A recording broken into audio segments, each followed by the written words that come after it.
allegiance to the flag of the United States of America, and to the republic for which it stands, one nation, under God, indivisible, with liberty and justice for all. Good evening and welcome to the Attleboro School Committee meeting of Monday, April 12th, 2021. This is your notice that this meeting is being electronically recorded.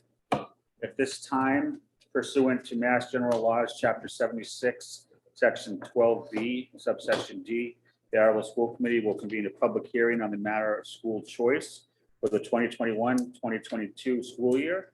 The regular school committee meeting will immediately follow the adjournment of the public hearing. So I just asked Mr. Jim Jones from AACS, if anyone comes in the next 3 or 4 minutes, just let me know. Otherwise, we will we'll close the public hearing at 7:05 if we have no participants.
All right, I will now close the public hearing and move on in our agenda.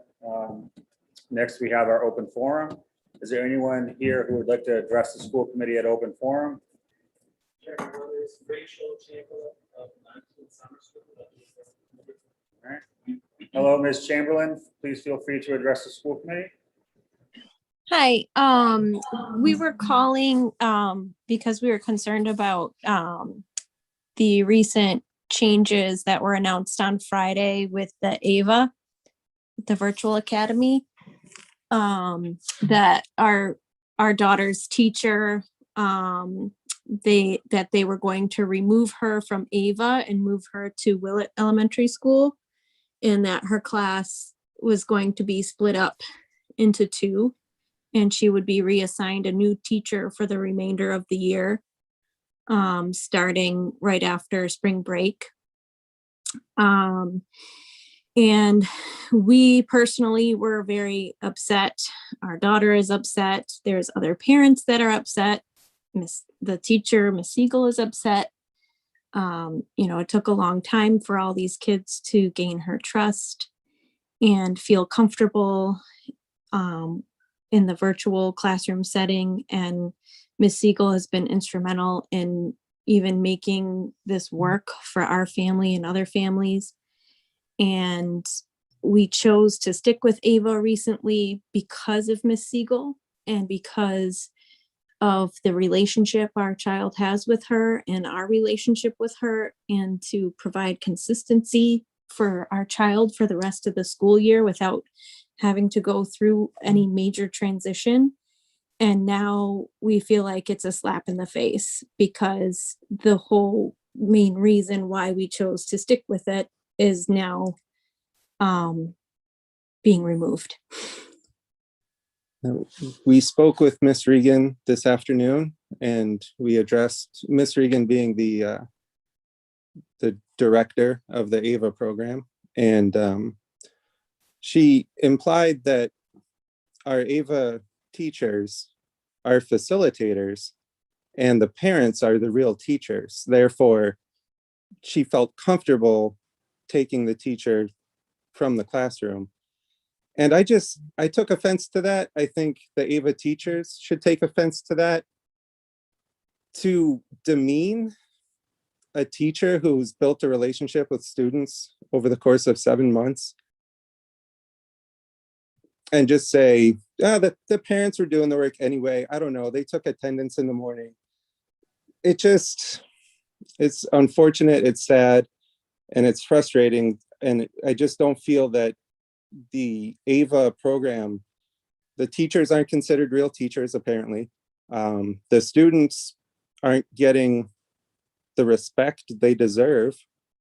And the class isn't really considered a real class. It's like the in-person students are getting preferential treatment because the AVA program isn't that important.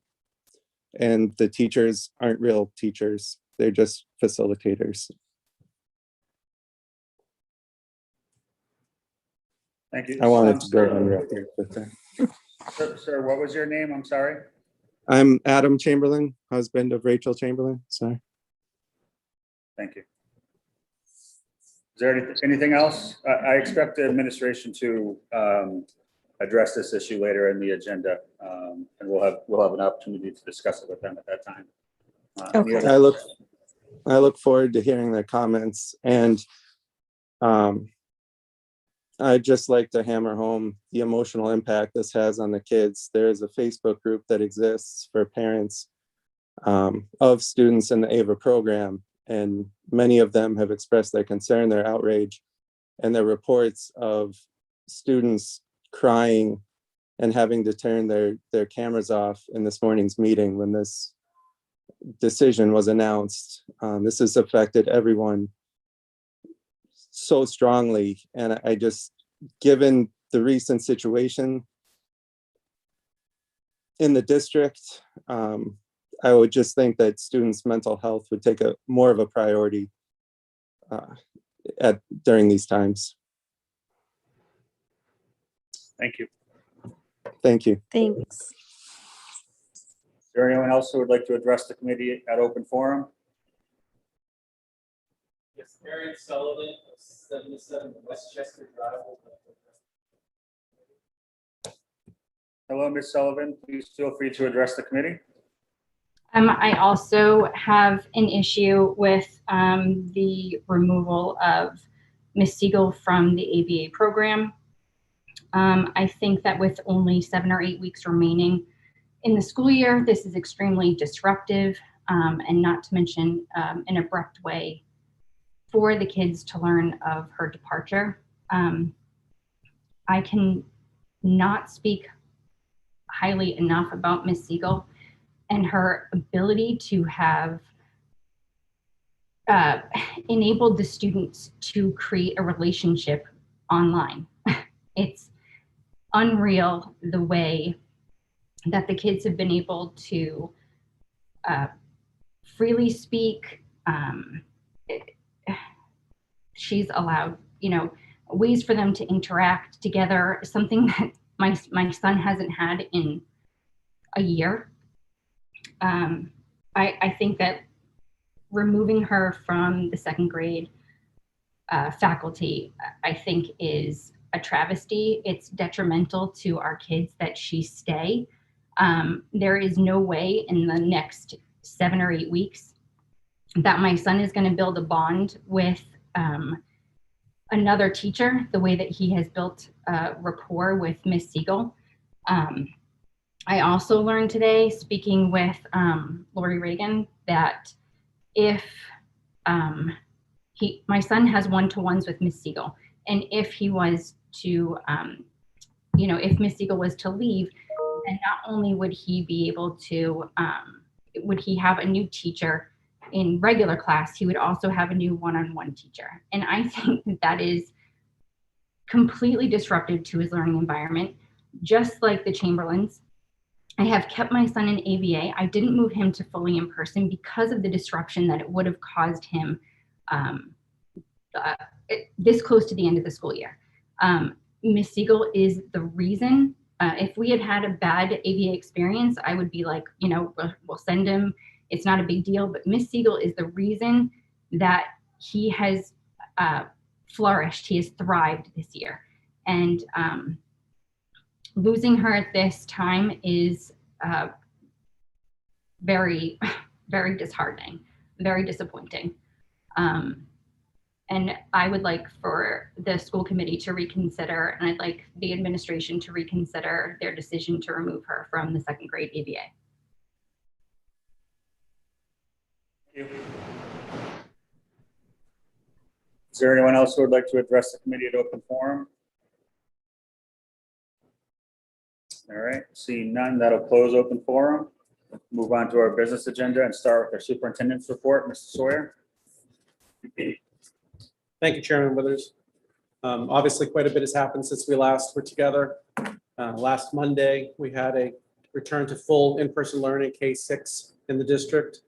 That obviously started with last Monday. This was a monumental adjustment for both staff and students at our elementary and in our middle schools. We faced several logistical challenges that made that moment more like an opening than it did a Monday in April. And I just can't say enough about all the hard work that our buildings put into preparing as best they can, and all the support staff and central office staff who supported this from a logistical standpoint and made it the success that it was. It was not without issues. Anytime you switch up things in the mid-year like that is going to be come with a set of challenges, but none of them were significant, and the vast majority of them have already been ironed out. And we'll continue to make sure that everything is taken care of. But we're very proud that we were able to do that as successfully as we were, and happy to have the kids back. I know that that's been a refrain from the educators in the building unanimously. We also had the elimination of remote Wednesdays at Attleboro High School, starting with April 7th. They're going cohort A one Wednesday and cohort B the next Wednesday. So that was successfully implemented last week as well. And we are busy planning for our return for 7th and 8th grade at the middle schools for the Monday after break, which is the 26th, especially considering how The transition went last week. I know that the middle schools are glad that they were able to phase in the way that they did. So we think that that was a wise decision. And we'll make that transition a success as well. As you well know, we're waiting from the state more guidelines on high school in particular. The commissioner told us that we will be getting specific directive from the state in April. It is now April. We received news today that there's a conference call on Wednesday. We don't get an agenda ahead of time, so I don't know for certain whether he'll address high school or not, but I know he'll be asked about it if it doesn't come up. So we'll be waiting to hear what the state has to say. As we've informed the committee throughout, there are significant problems with bringing back the high school ed guidance under the guidelines, and you should know that nevertheless, we are working through a plan that we think we would be able to do that if we are required to by the state. So if in fact we find from the state that there is a date that we have to be back, like was the case for elementary, middle school, we will be prepared for that. If the state does not require us to come back, then we will present to the committee our best thinking on whether or not it's something we should do anyways. There will be a whole set of trade-offs that I think we'll need to discuss at that time as to make a decision as to whether we think it's in the best interest of our students or not. So we're going to wait and see what the state says, and we'll let you know, but that is hopefully forthcoming this week. As an update for current conditions, I'm sure you all noticed that for the fourth straight week, we had an increase in COVID cases here in Attleboro. If we look at the historical graph that we publish every week, that goes all the way back to last April, after a significant rise that we experienced this winter, we had a precipitous decline, and now we are back on the rise again. In fact, it's such a steep turnaround. I'm pretty sure I could go fishing with the hook that is created by that graph. And it's something that should be a concern to all of us, especially as we contemplate what we're going to do with high school for the remainder of the year, as high school students are the most likely to catch and spread the virus. I would like to point out that this month, March, was the third highest in cases, and it would be the first highest if the beginning of the month, which was at the tail end of the decline, had been as bad as the last 3 weeks had been. So if the last 3 weeks were the entire month, it would have been the worst month. There's real cause for concern in terms of the spread of virus among children in Attleboro. We're seeing that. And by the way, anyone who watches the news knows that this is a statewide condition that we're facing. So that is true for us here as well. As you know, we've also, since we last were together, had 2 cases of possible transmission. Just like we talked about in the winter, when there's a lot of controversy about that designation, right? That the state makes that determination. And in all the cases up till now, all the cases that we asked the state to look at, in their opinion, they could rule out that the transmission happened in school because the person that was being examined, the case that was being examined involved people who were not close contacts of a positive case in school. So they said, no, we rule that out. In these 2 cases, both one with a staff and one with a student, the person who became positive had been the close contact of someone in the school, in the classroom setting. So that's why the state says that's a possible case of in-school transmission. Now, just like you can't say for certain, just because the state says they rule out where someone got COVID back in the winter, people said, well, you don't really know where they got it. That's true in this case too. Nobody really knows how these 2 people got COVID, but the state says, yes, we cannot rule that out. That is absolutely a possible case of in-school transmission. So that's how we've reported it. That's how we put it in the chart. We also did all the follow-up that's required under the state guidelines. The good news here is that neither of these cases had any sort of large cluster of cases associated with them. So it seems to be very, very isolated situations, not the kind of spreader events that has happened in other places. So I think that's, again, further evidence that our protocols are still being implemented and are still working. But certainly it is a cause for concern that we have two situations that were deemed possible in school transmission. And it's something that we've talked about on multiple occasions, that it was hard to imagine that we were going to get through the whole school year without having it. So we predicted it would happen. It has happened. Luckily, the reach of those cases were very, very minor. And we believe that that's an indication that the schools are still safe. But it's important to note that as we continue to see an uptick in cases, as we bring students back, now both of these cases were before we brought anybody back, so it has nothing to do with the return of full in-person learning. But now that we're bringing kids back, the distancing in our schools is at 3 feet in a lot of places, right? We talked about all those classrooms that were going to be a struggle to get into 3 feet. Well, we got them in, but I'm here to tell you, they're at 3 feet. So when we have positive cases in school moving forward, the number of students who get quarantined as a result of being in close contact goes up significantly because you have a lot more people who are close contacts at 3 feet. So we've started seeing that uptick as a result of the increase in cases in the last couple of weeks. And that's a trend that I think will continue. And again, will be another thing that we have to talk about when we discuss the trade-offs for high school if we have a choice to make there. I'll pause there, see if there are any questions virus related before I move on to other stuff. Mr. Geddes? Thank you, Mr. Chairman, and thank you, Mr. Sawyer. A couple of points and then a quick question.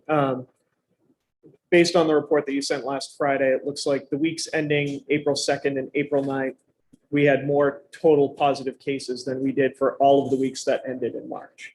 So although the weather is getting warmer, I think it's worth noting, to your point, that it's more important, considering the distancing limitations in the schools, that families are taking more, Yes, definitely taking more precautions. Yeah, thank you for pointing that out. So a couple of things that I think we should take note of. One, the UK variant is now the dominant variant in the United States, and that is, more virulent, right?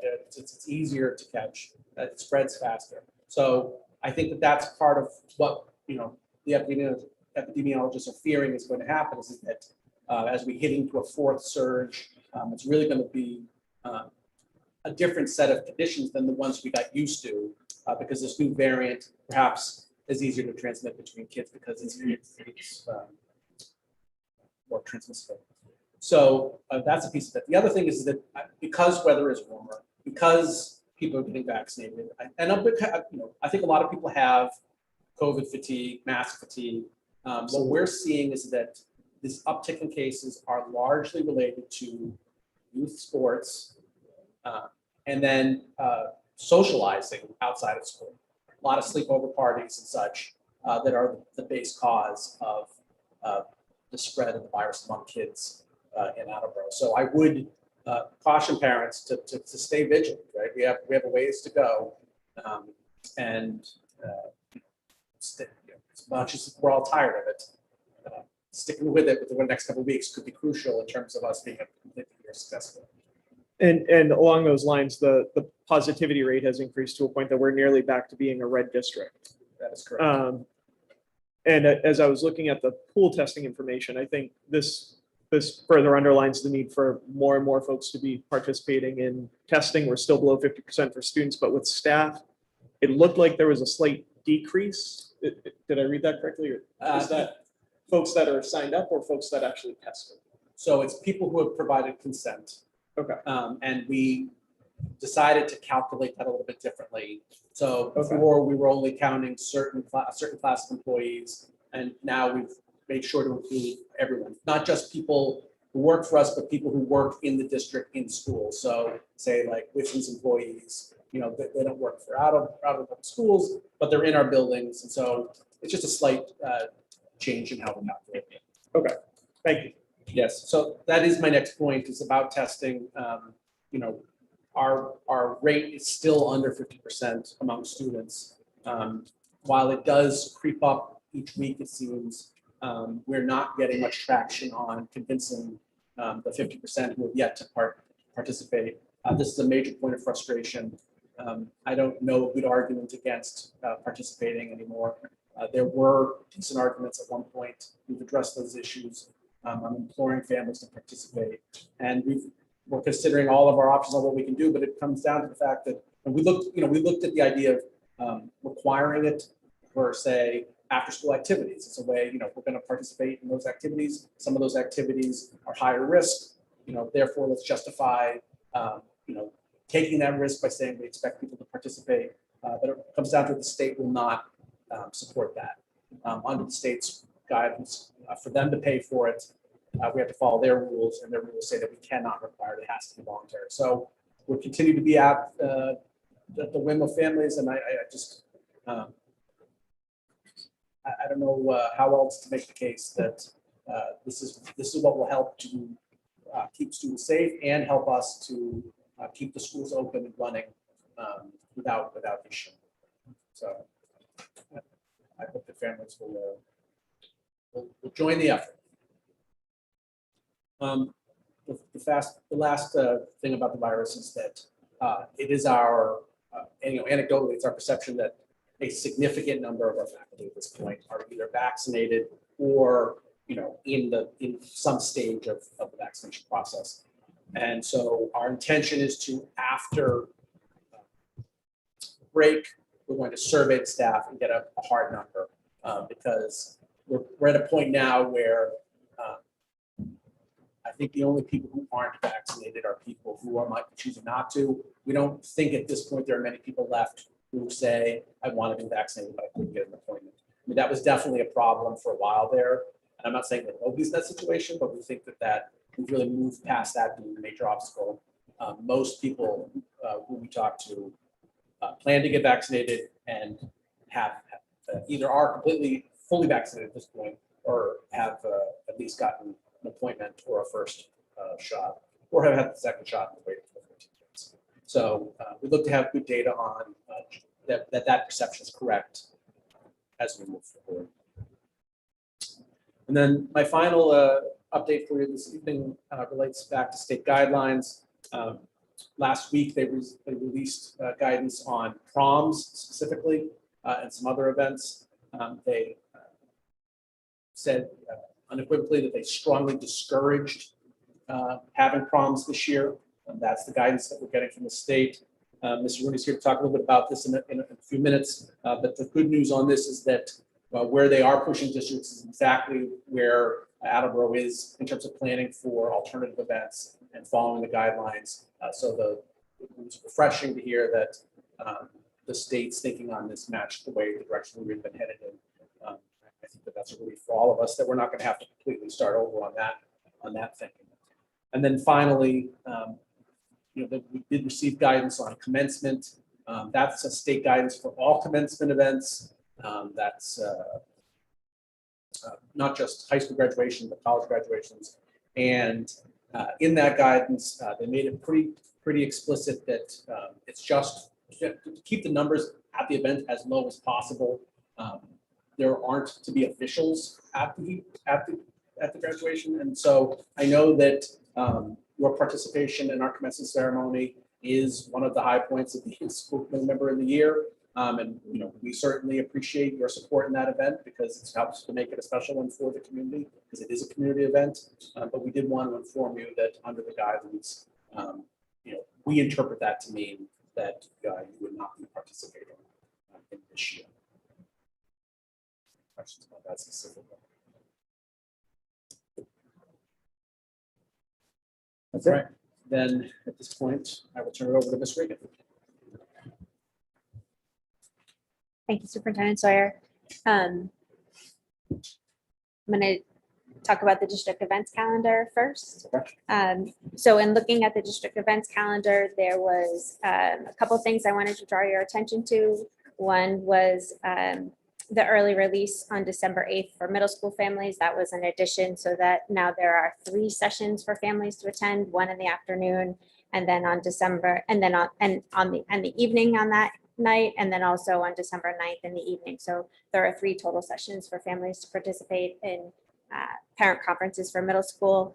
The other date I'd like to discusses the addition of ELC open house on January 11th. That's new. That's something that we've wanted to share for our new families. And then last on the calendar is AHS graduation scheduled for June 3rd. You'll see that the letter that Mr. Rooney included in the packet with you is proposing that it would be on the June 3rd date. It is within the state guidance within the last day of school. And it's within the 12 days window for the last day of school to the day that the graduation is scheduled for. So Do a motion to approve the proposed 2021-2022 district calendar. Second. Any discussion or questions? No. Ms. Johnson, Yes. Mr. Hill, Yes. Ms. Sawyer, Yes. Mr. Storrs, Yes. Ms. Porto, yes. Mr. Domenici, Yes. Mr. Larson, Yes. Mr. Geddes, Yes. Mr. Withers, yes. And if I may, I'd like to address the concerns that were presented before with the ABA. Yeah, absolutely. Okay.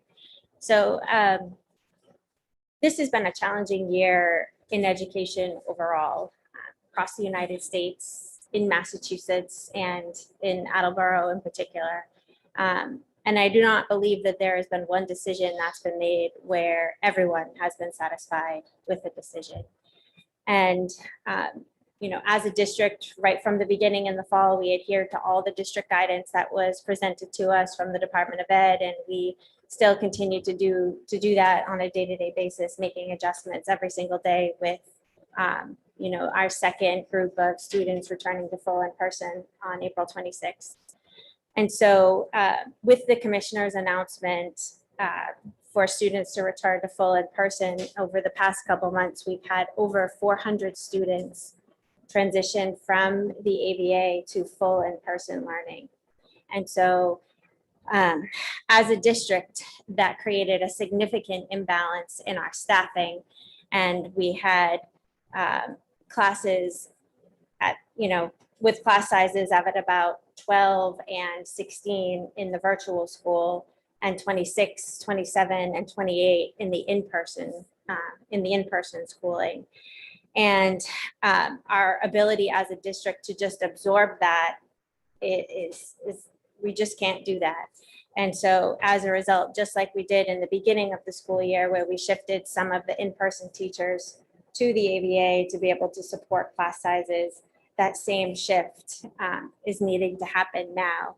And so as a result, we dissolved 3 sections in the ABA, and we're able to have the students continue to remain in the ABA in the same program, and we'll be able to continue with the Accelerate Education program with a new teacher. And the teacher that they'll be transitioning to has been in the ABA all along. They have been taking small groups and meeting with students all along as well, and they'll continue to do that with their new teacher. And this is something that is not uncommon in any year. Teachers will take time for maternity leave or for medical leave or sick leave. And the difference here is that it's not because it's the teacher's decision to do this, it's a district decision to do this because of the imbalance in class sizes and numbers within one area in another. And so I just wanted everyone to know that this decision was not taken lightly. We spent a great deal of time really monitoring the numbers and watching to ensure that, you know, the numbers weren't switching that quickly, and, you know, are working with families. I've spoken with many families today, as you heard, the Sullivans and the Chamberlains already tonight, working with them to ensure that the transition is smooth, and that, you know, if there is a way for them to continue to remain in touch with their current teacher, we'll certainly provide that opportunity moving forward. But I did want to share that update with you, seeing that we did hear from the families earlier tonight. Thank you. Yeah, I have no doubt whatsoever that the administration gave this significant consideration in making this decision. I think the first thing you said was what I thought, when I first heard about this issue is that, this has been a year in education that's been hard on everyone, that everyone's had issues with. We do our best to get by, and decisions that we make are going to upset some, but in my mind, I think this is the only decision that could have been made for the district. I mean, we look at the class sizes we're facing in the two distinct operations. It would have been, it wouldn't have been fair to our in-person students to be putting them in that situation. And so the ABA students, I don't think, are getting moved out of the program. They're not getting moved to a new program. There's no guarantee that any student's going to have the same teacher for the whole year anyway. So while I understand and am sympathetic to them being upset, because again, I think many of us as parents have been upset with some things that have happened this year, just as the nature of the way the year has been required to go. I don't think there's anything that we could have done as a district to alleviate those concerns that would have been in the best interest of the district as a whole, in my opinion. So I thank you for the thoughts that you guys put into it, but I'll open it up to other comments. Mr. Storrs. Thank you, Mr. Chairman. Yeah, I guess I'm looking for a little clarification, because I think it's important to note, at least for myself, I don't know about my colleagues, but this was the first that I've heard of this tonight.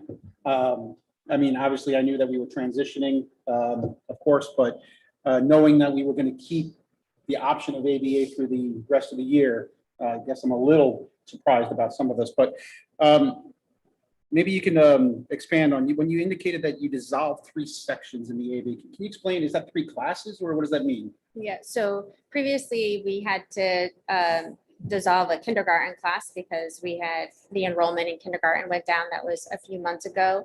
And then now more recently that everyone is moving to full in-person learning, the enrollment in 1st grade, 2nd grade, and 3rd grade went down even more significantly. And so the class sizes were significantly lower than the class sizes that were in in-person learning.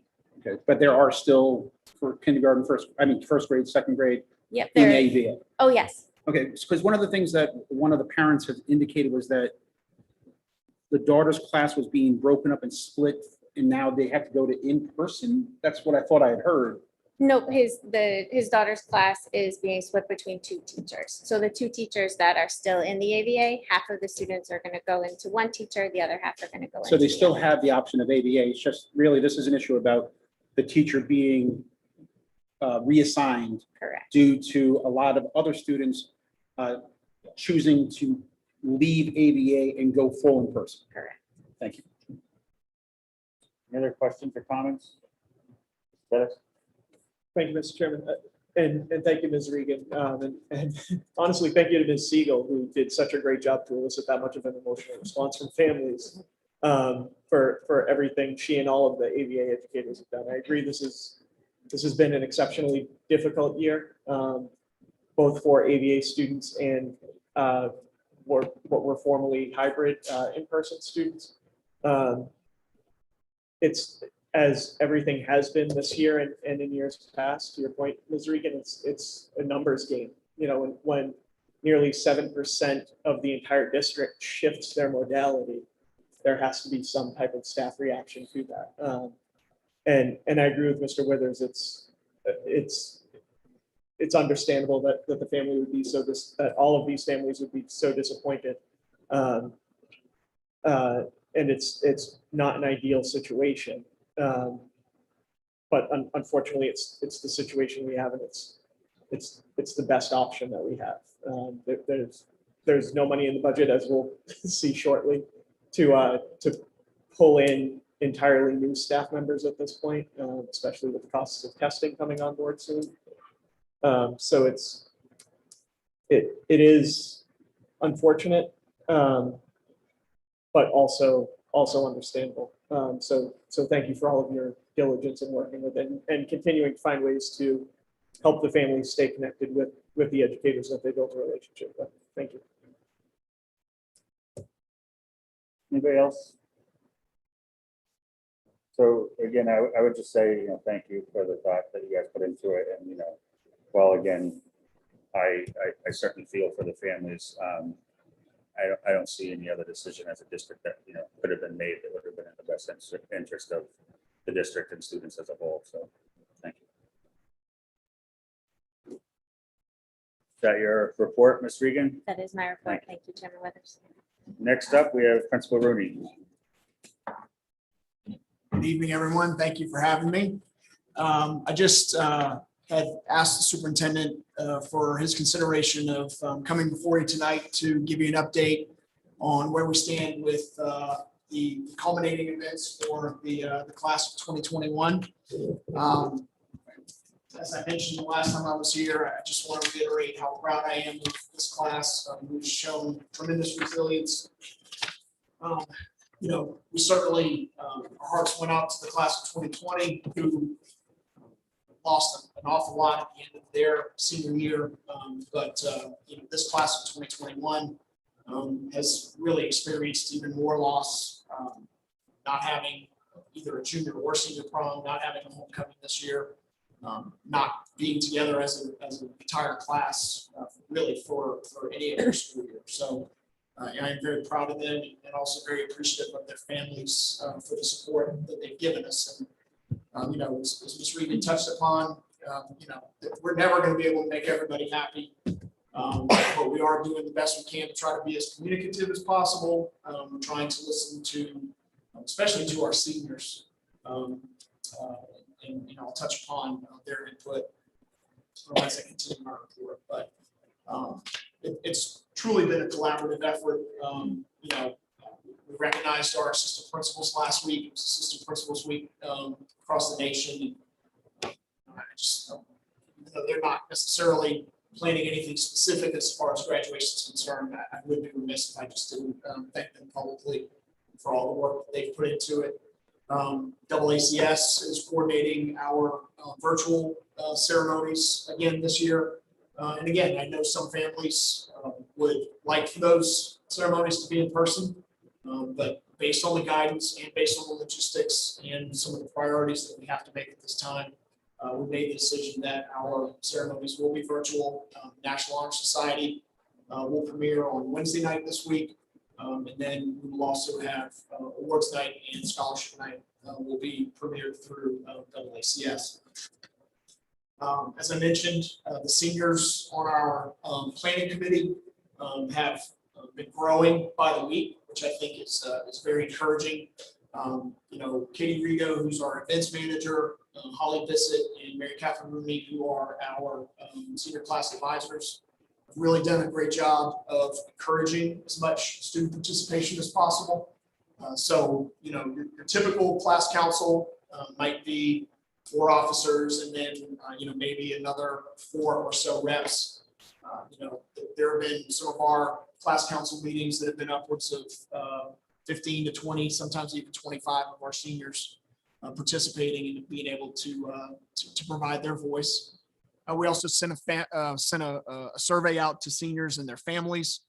We made sure that their families were encouraged to join the seniors in responding to that survey. And that's been helpful for us to plan some of the events for the end of the year. I'd also be remiss if I did not thank the health director for the city, Jessica Horsman. She has met with us consistently. She's been available to answer any questions that we have. And I'm very grateful for her service. So just going in chronological order, as the superintendent mentioned, we, we're a little disappointed that the guidance from the state about proms will, at this point, preclude us from having the entire senior class get together at our senior celebration. But we do have a senior celebration planned for Friday, May 21st in the stadium. Right now, the gathering limit is 150, and we have a class of slightly over 400. So we are going to have to conduct that in shifts. The good thing is that we are prepared and poised to have it as one gathering if things change. And, to the superintendent's point from earlier, I have reminded our students about the importance of being more vigilant with their masking and with their distancing. And I realize that it's difficult. The weather gets better. More people are getting vaccinated. It's easier to, to lose sight of that, but we're certainly not at the end of the tunnel yet. And we certainly do not want any sort of mass outbreaks that are going to, detract from having any of these ceremonies. So, but again, that's going to be on May 21st. The senior class decided through the survey that they want it to be semi-formal attire, which, I've received a lot of positive feedback from some families who bought prom dresses last year for juniors, and they'll be able to, they'll be able to utilize those dresses. But it's also a situation where, if the gentlemen just want to wear shirts and ties as opposed to going out and renting a tux, it'll be a little bit more economically favorable. We're still in the process of working with Ms. Horsman in terms of exactly what type of activities we can have, but we know that we'll have a mask break area. We want to work with her in terms of what kind of food and drink we'll be able to provide. We will have a DJ. We'll have to monitor the dancing. We'll have to make sure that we have some social distancing as far as that's concerned. We're also very proud of the fact that the Attleboro Police Department has sanctioned the citywide parade again this year, and that's going to be on Friday, May 28th.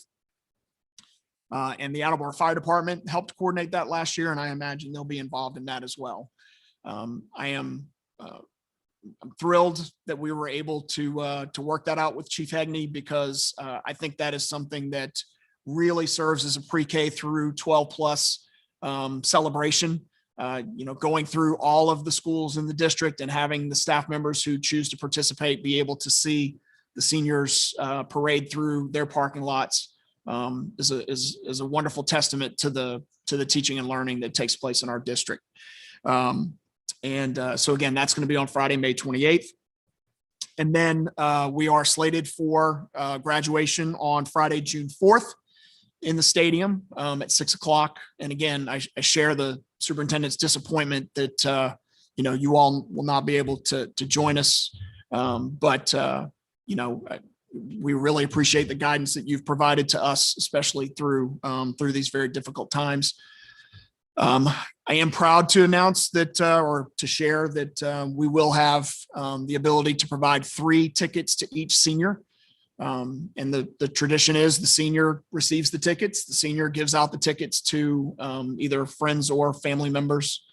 As I mentioned at the last meeting, two out of those 3 tickets will be with the senior on the turf in kind of a family pod. But we've been able to work with Ms. Horsman to provide a 3rd ticket, which will be socially distanced either in the home bleachers, visitors bleachers, or standing room only on the perimeter fencing of the track. There will not be a procession. The guidance does not allow for that. There will be remarks from speakers rather than speeches. And we are going to have to utilize multiple entrances. I'll work with Ms. DePalma and Dr. Souza to be able to utilize their parking lots, as well as the parking lots on the high school side of things, so that we are thinning out the crowd as much as we possibly can. I have mentioned to our families that we will assess the weather at the beginning of that week. And if for some reason we feel that we're going to get a significant stretch of rain, starting on Friday and continuing through Saturday, we are reserving the right to move the graduation a day ahead to Thursday, June the 3rd. But, I'm hopeful that through all the difficult times that we've had, that we'll be blessed with some good weather, just like we were for graduation last year. So that's basically what I wanted to share with you tonight. And I'll be more than happy to do the best I can to answer any questions. Thank you, Mr. Rooney. Mr. Larson, do you have a question? Do you have the dates for scholarship and awards night? I know you said the WACS broadcasting. Let's see. They are typically on Thursdays. So 20th, 13th. I want to say the 6th of May and the 13th of May. Typically, awards night is first, and scholarship night is second. So believe I'm correct with those 2 dates. Thank you. Any other questions? Ms. Geddes? Thank you. You mentioned possibly moving graduation based on weather. With the senior celebration, will that have a rain date as well? Because that's going to be at those. Saturday, the 22nd. Okay, thank you. And you mentioned, I love the idea of having Studley and Brennan as parking for separate entrances. Would those be assigned or maybe not alphabetically, but?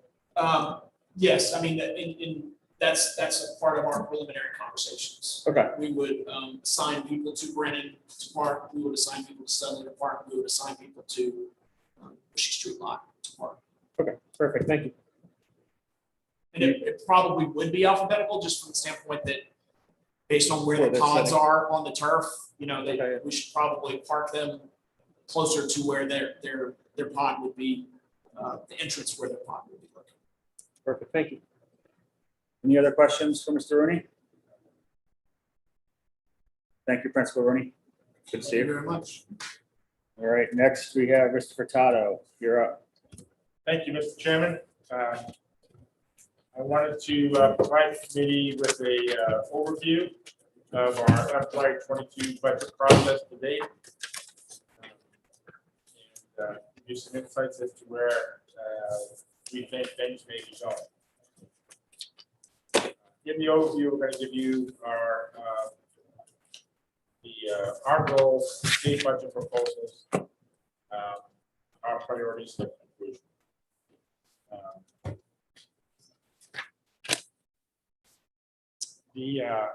The committee should be aware that we're at the first step of a 4-step process. We have the governor's budget proposal, which was released in January. From a state perspective, nothing has been done since. In terms of funding proposals for the school district and our FY '22 budget, those are the numbers we have to work with. And then we'll explain our concerns with those numbers and where we think they're going. So again, so far, just the H1 governor's budget. For FY '22, the governor is instituting the first step of the Student Opportunity Act, which is a 7-year implementation of increased funding for schools for certain aspects of the student body. That's a wonderful thing. Attleboro had some expectations as to what that would bring us in terms of Chapter 70 funding. The state had some expectations as to what that would cost in terms of Chapter 70 funding. That was budgeted from the state perspective at $300 million. The problem is COVID has impacted the governor's budget. There was a lot of discussion and thinking going into how they were going to establish foundation enrollments, because it's pretty well known that current enrollments at public schools in the state of Massachusetts are depressed. A lot of people took a redshirt year in kindergarten. A lot of people did not enroll their students for school this year out of just fear. So our enrollment numbers do not reflect what we expect to come walking in the door in September. And because of that, statewide student opportunity funding based on the governor's budget and based on those kind of subdued enrollments came in at just under $200 million rather than $300 million. The impact for us specifically was about a $2 million decrease, maybe a little more, in our Chapter 70 funding under the governor's budget. What should we expect for FY '22? As it stands under the governor's H1 budget, Chapter 70 funding for this year is $41 million. What is on the governor's budget for next year is also $41 million, a very modest increase of $185,000 for Attleboro Public Schools. The local aid portion, in FY '21, the city was obligated to provide $38 million to the schools. FY '22, It's now 39 million, an increase of $1.2 million or 3%. That has been pretty consistent for the last 3 or 4 years. The city's obligation under the governor's budget has grown between 3 and 4% a year for the last 3 or 4 years. State funding has not done that. So this is the local contribution requirement, but I know the mayor has increased over the minimum amount. Does this include that increase, or is No, this? this is just the requirements of the governor's budget in the context of our foundation budget and those depressed foundation enrollment numbers. Okay, thank you. Yep. So if you take the proposed Chapter 70 increase under the governor's budget, as well as the required local increase, our total increase based on Governor Baker's budget is $1.3 million for FY22, or 1.7%, which would be a struggle for us to live up to. The level service budget we have brought to the committee already is requesting an increase of $2.2 million or 2.7%, which is very consistent with our intent to live in a 2.5% world. So our level service budget is actually $83,992,641. Ms. Furtado, that's the budget that the administration is going to be proposing and putting forward for the public hearing. Yes, sir. Yep. One thing, again, I've raised this before, and I really believe this is something that going forward we're going to have to find a solution to. But you know, we've talked before about administrative credits the city takes for in-kind services to the school district, which includes things like administering our health insurance, writing our paychecks, et cetera, et cetera. So when you take our foundation budget requirements that we've just talked about, the municipal budget or the budget to the school district after these credits is $81.774 million for FY22, which is actually overall a $20,000 decrease over FY21. And I'm bringing this up because on the next page in the table, you can see, you know, this is almost a $250,000 increase per year. And the dynamics behind that are that the amount of credit per student increases by 2.5% per year. And that offsets the transportation budget, which in FY22 is increasing by 1.3% per year. So that gap is growing every year and represents a budget cut annually. So in this case, from FY21 to FY22, that's a $250,000 budget cut for the Attleboro schools. Something again that we have to address, and you know, it's increasing at a 30% rate per year, and resulted in an actual obligation on the city's part from the Baker's budget perspective to be a decrease from 21 to 22.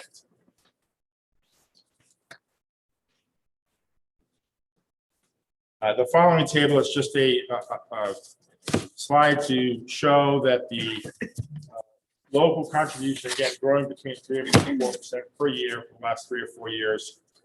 State funding took a big jump in FY20. That had to do with some enrollment changes we made for CTE and some other things.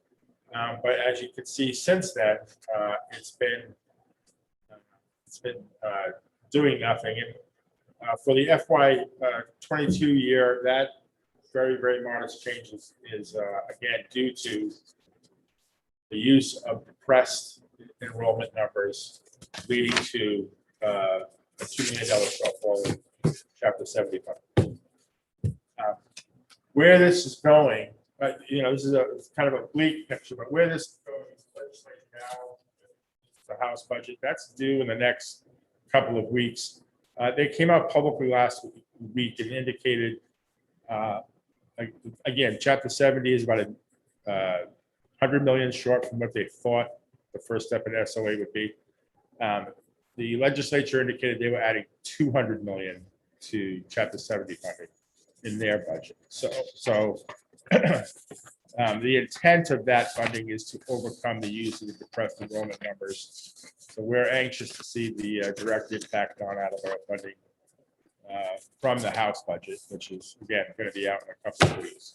So we haven't been overly concerned because the depressed enrollment numbers were widely known.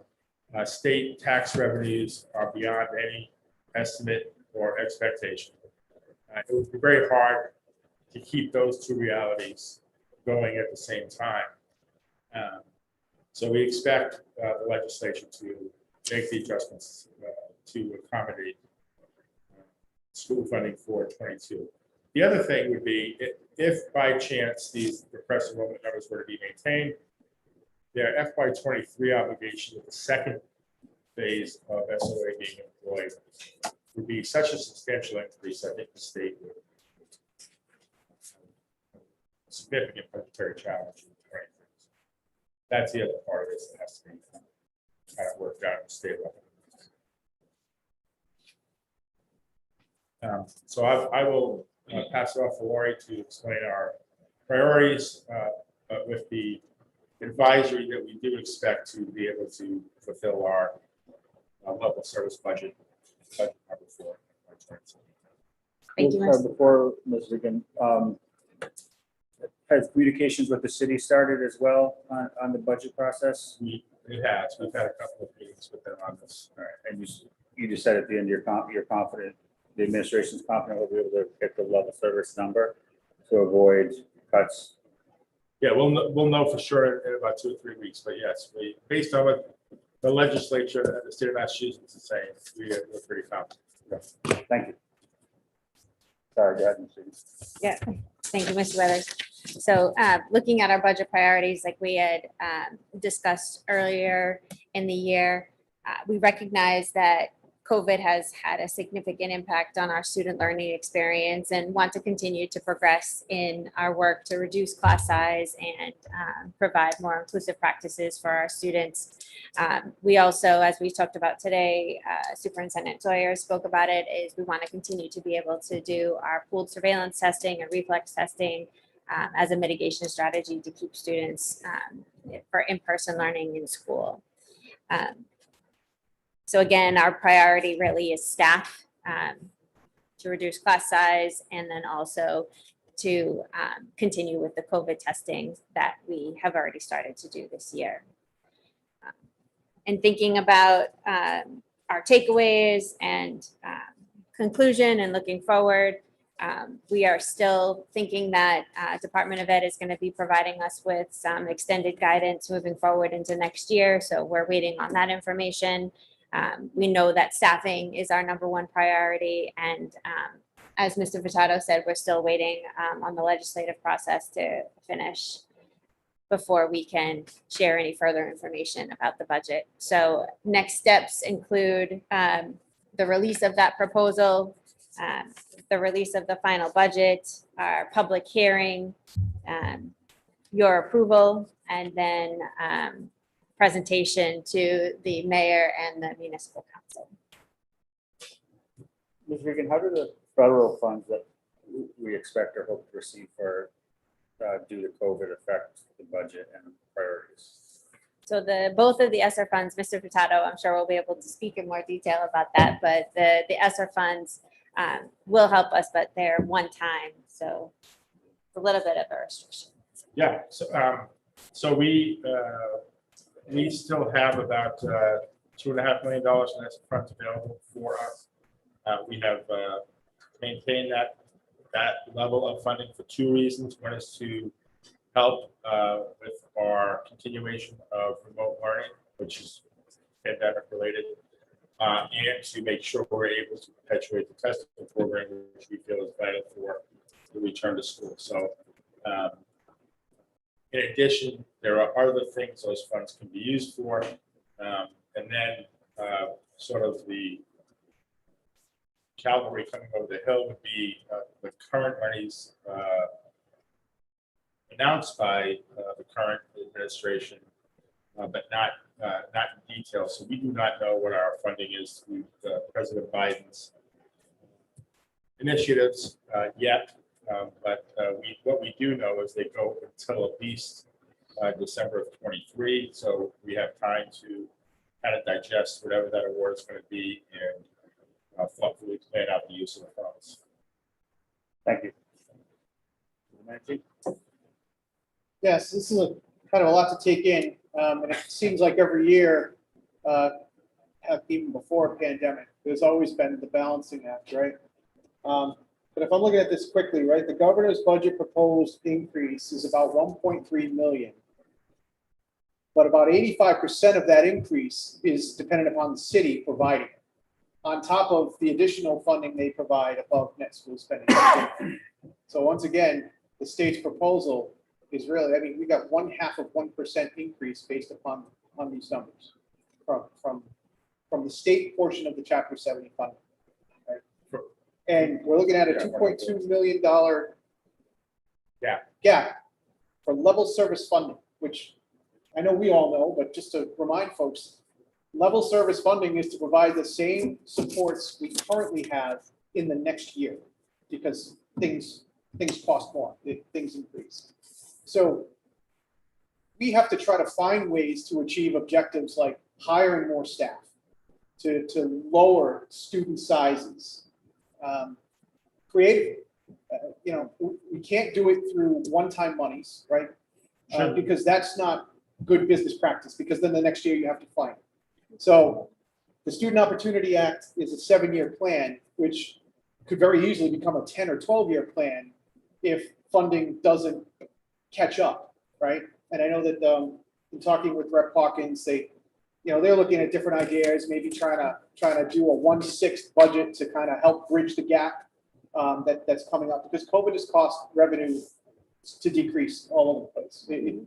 We all know this because things closed down, things shut down. So this is all the ripple effect that we see, and kind of tying it back into some of the folks who've addressed their concerns. I mean, our teachers have gone above and beyond. They do every year, but this year, incredibly, every teacher, right? Every part, whether it's Attleboro Virtual Academy, Attleboro Community Academy, everything is a part of Attleboro Public Schools, right? So every teacher is not only respected as a teacher for the work that they do, but every year we always talk about doing more with less.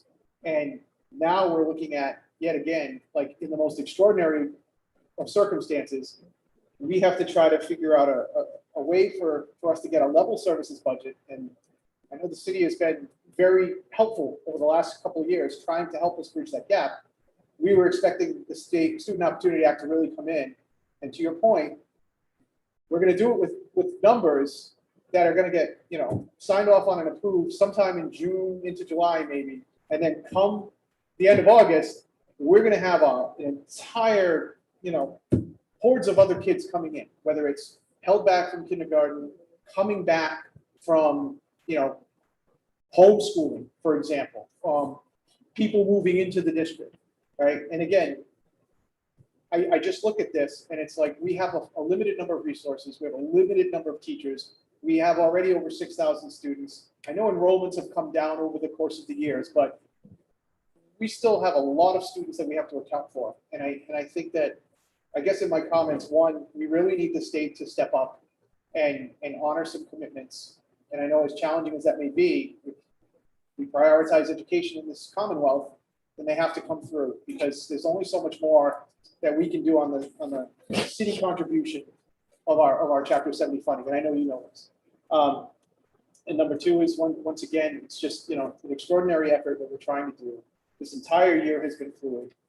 There isn't a single person, parent, student, teacher, administrator, employee of APS that hasn't been impacted, had their lives turned upside down. We struggle with all of these decisions that we have to make. I guess I'm just really hoping that folks see, you know, the entire board for what we're all trying to do here. Yeah, there is no blueprint for this, especially this year, and I think that really needs to be addressed. I think folks are truly trying to do the best they can here.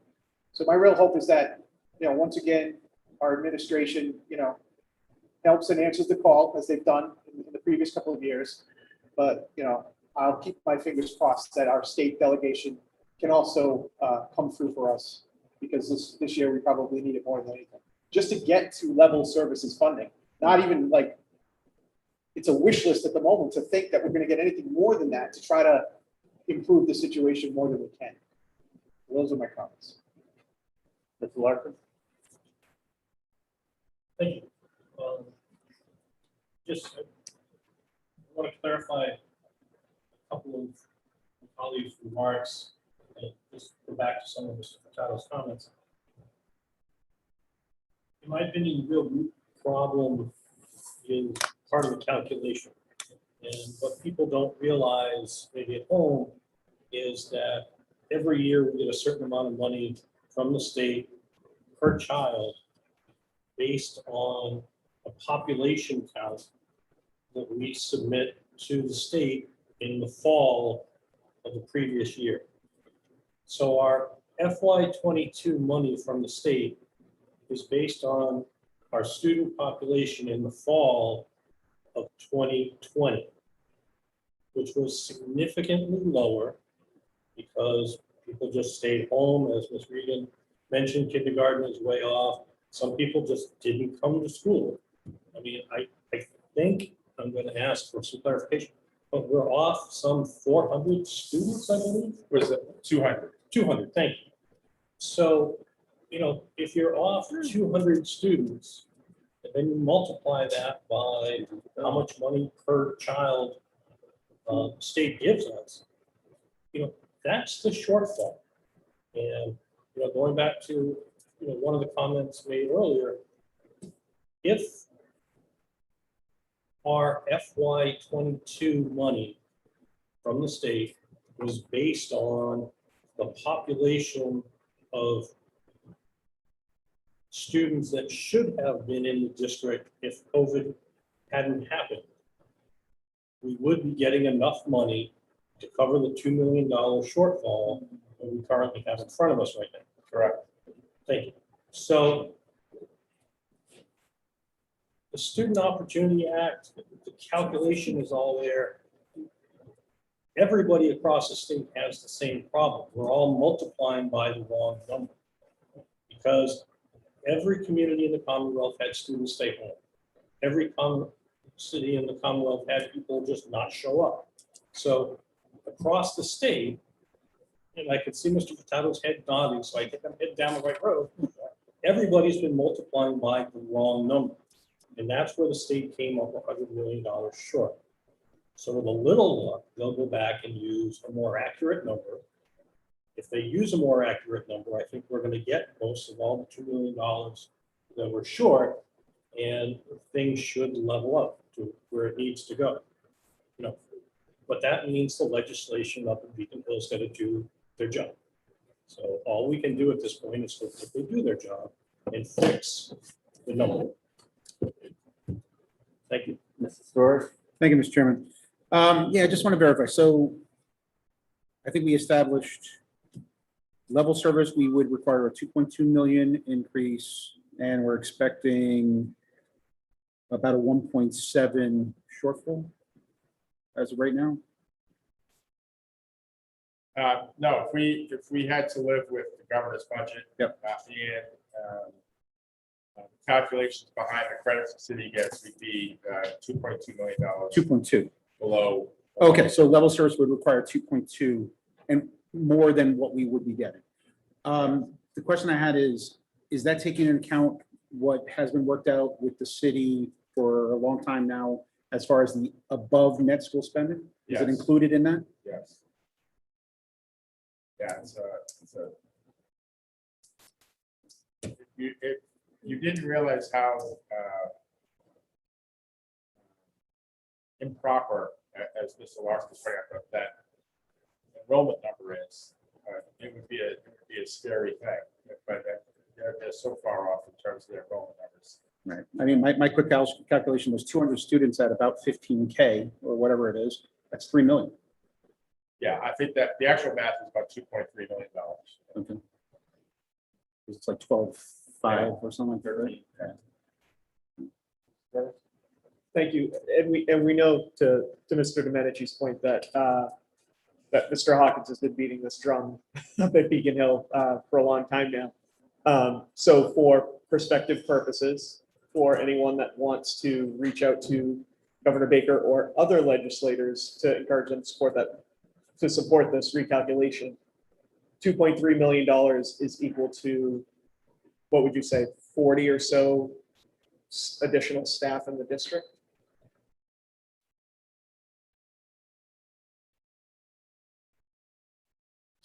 Yeah.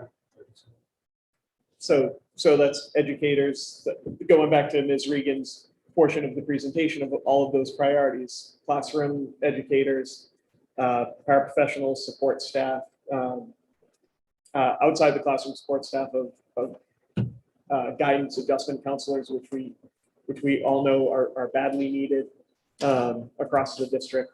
That's a significant impact. So again, thank you to Rep. Hawkins for everything he's doing. Hopefully the rest, to Mr. Larson's point, hopefully the rest of the legislature recognizes it and adjusts it as soon as possible, so that as fantastic as no layoffs and no cuts are, and getting those additional staff and those additional resources would be fantastic. And even with those, we're still far from where we need to be as a district for fully functioning with everything we need to be doing to service our students. So thank you.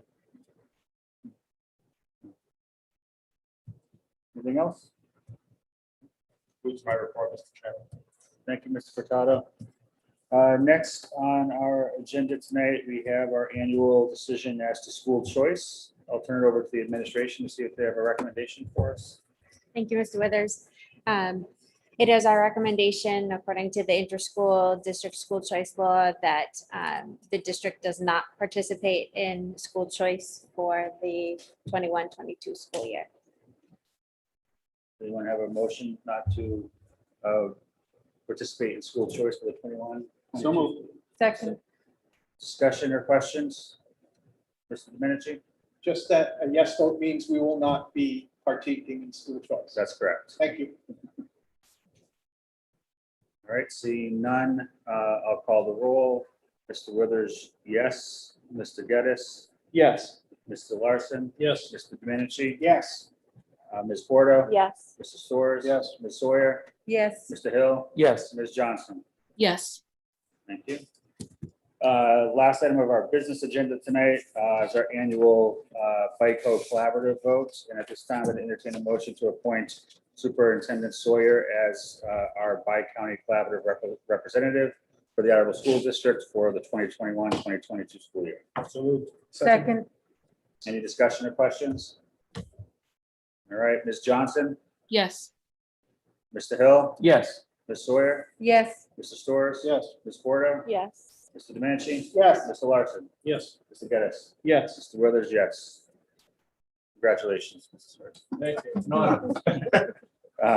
Next, we have minutes from our March 22nd, 2021 and April 5th, 2021 meetings. The minutes were circulated with your material. Do you have a motion to accept? So moved. Second. Any discussion or questions or changes? All right, Mr. Withers, yes. Mr. Geddes, Yes. Mr. Larson, Yes. Mr. Domenici, Yes. Ms. Porto, Yes. Storrs. Yes. Ms. Sawyer, Yes. Mr. Hill, Yes. Ms. Johnson. Yes. Yes. Next, we have our consent agenda tonight. 4 items. Motion to accept the donation in the amount of $50 from Target to the Attleboro High School. Motion to accept the donation in the amount of $5,000 from the Feinstein Foundation to Hill Roberts. Motion to accept a donation in the amount of $172.82 from Chipotle fundraiser to Project United at the high school. Motion to accept the donation in the amount of $512 from Custom Inc. fundraiser for the class of 2021. So moved. Second. Mr. Withers, yes. Mr. Geddes, Yes. Mr. Larson. Yes. Mr. Domenici, Yes. Ms. Porto. Yes. Mr. Storrs. Yes. Ms. Sawyer, Yes. Mr. Hill, Yes. Ms. Johnson. Yes.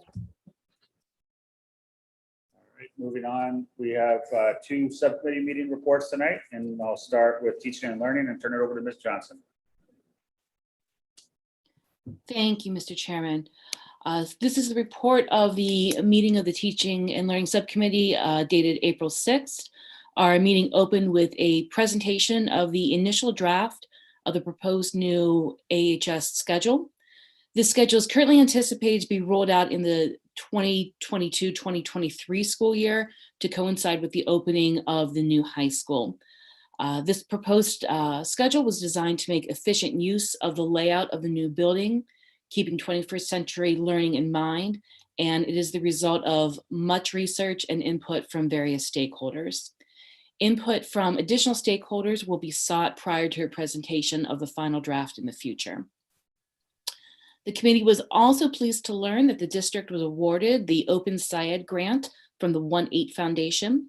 This grant is focused on middle school science education and includes funding for training, implementation support, and durable equipment support.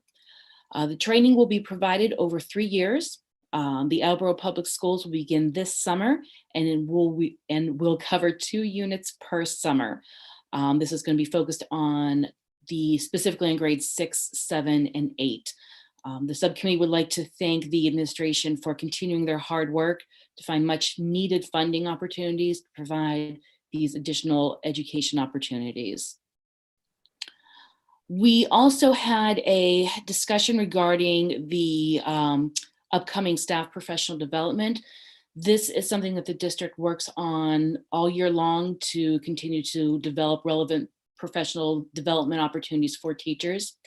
And this year, we're happy to announce that Attleboro Public Schools has partnered with the Riverside Trauma Center to provide professional development regarding trauma-informed instruction to both the administration and staff.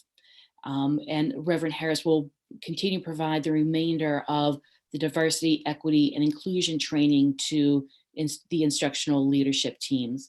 Ms. Regan, was there anything specifically that you wanted to add to this particular topic? Sure.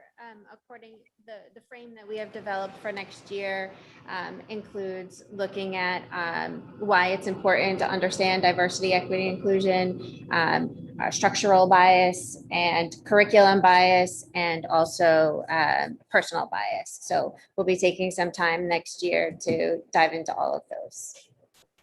Thank you very much. We also covered the upcoming summer program during our meeting. I'm pleased to announce that we are going to continue with the Coaching for Change program, which is a program focused on middle school students, partnering them with a mentor at the college level. We're going to be continuing our Title I summer program, our ELL program, special ed will have their ESY program, and the Tradition to High School program will all continue to be available over the summer. And the Jumpstart program that was initially focused on incoming kindergartners, it's going to be continued, not only continued, but expanded to include grades 1 through 4. So first graders going into second grade going into third grade. Those opportunities are going to be available this summer as well. Any questions? Okay. Hearing none, that concludes my report. Thank you. Thank you, Ms. Johnson. Next, we have Finance and Budget. Mr. Larson. Finance and Budget Subcommittee met on April 7th. We have 2 motions to bring forward as recommendations to the committee. And a review of how we're doing in FY21. Still facing a couple challenges. We've been chatting about all year. Food service being one of them. Not exactly sure how that is going to end. There's ongoing guidance, hopefully coming in the future on that. And then also just within the budget itself, we're facing approximately $500,000 deficit in different aspects that are not related specifically to COVID, so they're not, they may or may not be available for COVID funding to give them relief. So we would have to find other places in the budget to make up that deficit. We had an MSBA update on the high school and some of the other building projects. I will defer that to Mr. Geddis's report in a few weeks. After we have another meeting with the infrastructure committee. The two motions to bring forward tonight. One is that we recommend that the full committee hold a public hearing on the FY22 budget on April 26th, 2021 for a level service budget of $83,992,641. So moved. Is there any discussion, questions? All right, roll call vote. Ms. Johnson, Yes. Mr. Geddes, Yes. Mr. Withers, Yes. Mr. Larson is yes, Mr. Storrs, Ms. Porto, Mr. Domenici, Yes. Mr. Hill, Yes. Ms. Sawyer. Yes. Approved, thank you. Second motion is subcommittee recommends a full committee to approve going out with an RFP for the maintenance and grounds and athletic fields for the Attleboro Public Schools. So moved. This is an RFP going out, that we typically do every 3 to 5 years to take care of the grounds at the schools and some of the related fields that the schools use. Mr. Geddes. Thank you, Mr. Larson. Just as I was looking, I didn't realize that our contract actually includes some of the recreation fields. Has that always been the case? Hayward, Lee's Pond? It has. Yes? Okay. Well, no, they were included since COVID. So we did it the second year of the third year of this current contract. Fourth year of this current contract. And that is just game prep because we're playing games on those fields, so they get the benches out. They do not cut the No, grass. I'm sorry. Yeah, Yes. they don't cut the grass or, no, I'm sorry. I missed. Yeah, that's- the question. Okay, yeah, so the recreation department still handles like day-to-day maintenance. Yeah. These are just for game prep. Game. Okay, games. thank you for clarifying. Awesome, thank you. Just one question, Chairman Lodge. Would this be for the start of the next school year? Yes, I believe so, yes. I just wanted to clarify because it's April, so. Yep. This would be a pretty quick. Yeah, our turnaround. current contract expires June 30. Okay, thank you. Any other questions? Okay. Ms. Sawyer, Yes. Mr. Hill, Yes. Mr. Domenici, Yes. Ms. Porto, Yes. Mr. Storrs, Yes. Mr. Larson is yes, Mr. Withers, Yes. Mr. Geddes, Yes. Ms. Johnson, Yes. very much. That's the end of my report. All right. Thank you, Mr. Larson. That concludes our subcommittee reports for tonight. Anyone else have any business? Seeing none, I'll entertain a motion to adjourn. So moved. Second. Mr. Withers, yes. Mr. Geddes? Yes. Mr. Larson? Yes. Mr. Domenici? Yes. Ms. Porto? Yes. Mr. Storrs? Yes. Ms. Sawyer? Yes. Mr. Hill? Yes. Ms. Johnson? Yes. Thank you, everyone. Have a good night. So with the food service contract, I'm assuming